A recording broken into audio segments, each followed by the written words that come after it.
এই ম্যাচটা নিয়ে অনেক বিতর্ক আছে, যেটি বাংলাদেশ বিশ্বকাপ মানে বাংলাদেশ বিদায় নেয় এবং সেই সাথে কিছু বিতর্ক চলে আসে। তার মধ্যে একটা বড় পার্ট থাকে আম্পায়ারিং, বাজে আম্পায়ারিং, এবং প্রতিবারই সেটা বাংলাদেশের বিপক্ষে যায়। এবারও সেরকমটিই হয়েছে। এইটা আপনার কাছে কি মনে হয়? এটা কি বাংলাদেশের আসলে দুর্ভাগ্য নাকি?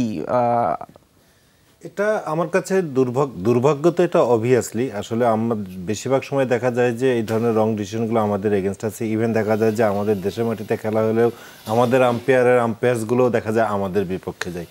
তো সব কিছু মিলে কেন জানি একটা মেন্টাল সেট আপ হোক আর যাই হোক, যখন একটা স্ট্রং টিমের সাথে একটা উইক টিম থাকে তখন মনে হয় যেন স্ট্রং টিম ধরেন একটা আপিল করলো, সেই আপিলটা মনে হচ্ছে একটু stronger than a weak team.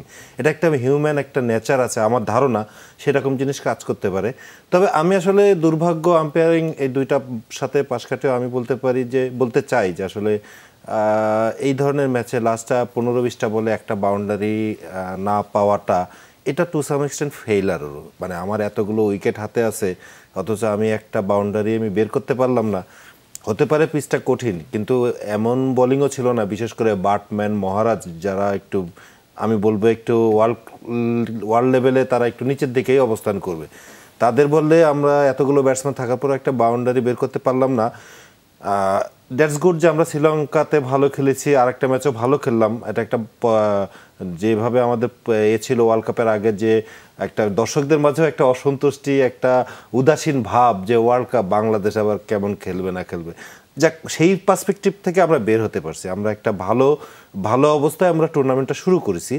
কিন্তু এই যে কালকের ম্যাচে একটা জিনিস কিন্তু নিশ্চিত যে এই ধরনের ম্যাচ সিচুয়েশন থেকে আমাদেরকে বের হতে হবে। মানে আমরা শুধু দুর্ভাগ্য আম্পায়ারের দিকটা না থাকায় নিজেদেরও বুঝতে হবে যে আমরা এরকম সিচুয়েশনে একটা কেন বাউন্ডারি বের করতে পারবো না, যেখানে আসলে 3টা ফুল টাচ ছিল মহারাজের বলে, বাটম্যান কন্টিনিউয়াসলি লেন্থ বলে বল করছিল, যেগুলো একটা ভালো ব্যাটসম্যান ডেফিনেটলি এটা কোনো না কোনো বল আসলে বা সীমানা ছাড়া করতো।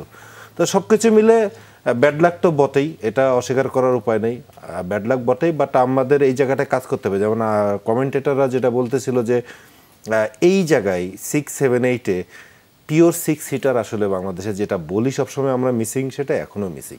এটা যতই আমরা ক্রিকেটীয় শট খেলি, যত আমরা টেনে 6 মারার চেষ্টা করি না কেন, একটা যে ক্লাসেন, মিলার এই ধরনের একজন যদি কোনো পাওয়ার হিটার না থাকে যে আসলে 6 হিট করবে, সেখানে এই প্রবলেমটা থেকেই যাবে। সো আমরা যেমন অনেকদিন ধরে লেগ স্পিন করছিলাম, রিশাদ আসলে কিছুটা হলেও স্বস্তি নিয়ে এসছে আমাদের দলে।